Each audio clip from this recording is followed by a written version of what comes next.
जगन्नाथ सांग मैंने आपण मानक मो channel taste of chef Jatin को स्वागत जनाऊँगी। तो चलतु आज बनैबा रेस्टोरेंट स्टाइल रो चिकेन लटपट पर जो जो सामग्री गुड़िक दरकार ता मु मोबाइल स्क्रीन मध्य आपण मानक जनईदेवी। तो चलतु वीडियो स्टार्ट करवा। वीडियो स्टार्ट करने आगु आपण मैंने जदि मो चैनल नुआ तो चैनल टी को सब्सक्राइब करी पाखरे थिबा बेल आइकन को प्रेस करी नोटिफिकेशन ऑन करदेवे जहाँफल मो नुआ वीडियो अपडेट आपण मानक पाखक पहुँची जीव। तो चलतु वीडियो स्टार्ट करवा। जय जगन्नाथ। आम गैस रे तेल बसई देइछंती। वर्तमान चलतु ता मध्य तेल ऐड करवा। तेलटी गरम हो सारा पर ता मध्य तेजपत्र, chop garlic, chop onion, green chilli chop, ginger garlic paste पकई मसला टी को भल भाव में मिक्स करवा। पियाज टी ब्राउन हो सारा पर आमे माने अदा रसुण पेस्ट पकेइबा।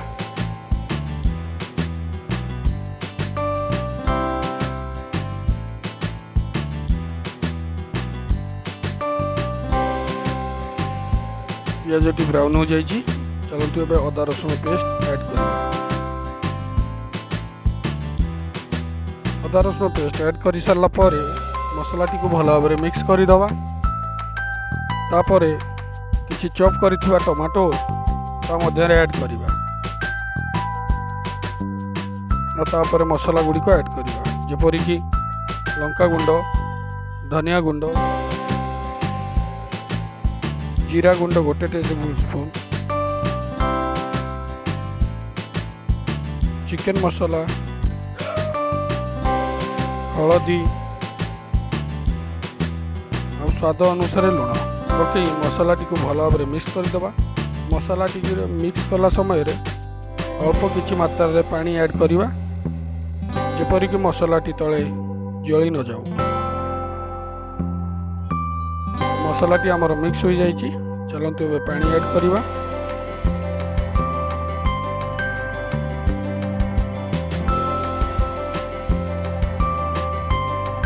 तापर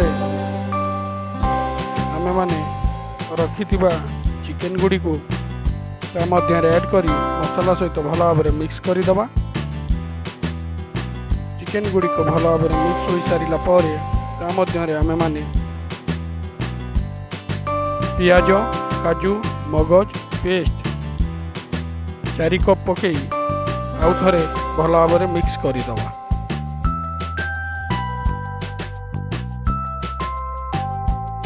आउ 10 रु 15 मिनिट ताको भल भाव में कषि सारा पर रेडी हो आमर रेस्टोरेंट स्टाइल चिकेन लटपट।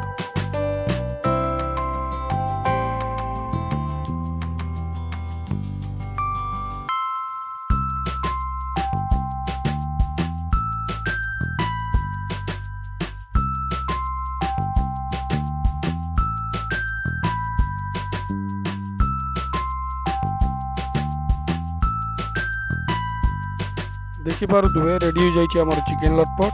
शेष आम कि गरम मसला पाउडर पकई चिकेन टी को भल भाव में मिक्स करदे। आउ कि धनिया पत्र चॉप पकई ऐड करदे और रेडी हो गला आमर चिकेन लटपट। या आपण भात किंबा रुटी सहित आराम रे खाई परिबे। आशा करे वीडियोटी आपण मानक भल लगी। जदि वीडियोटी आपण मानक भल लगी तो चैनल टी को सब्सक्राइब करी पाखरे थिबा बेल आइकन को प्रेस करी नोटिफिकेशन ऑन करदेवे जहाँफल मो नुआ वीडियो अपडेट आपण मानक पाखक पहुँची। तो आज रोचु। जय जगन्नाथ। पुणी भेट हम नेक्स्ट वीडियो रे।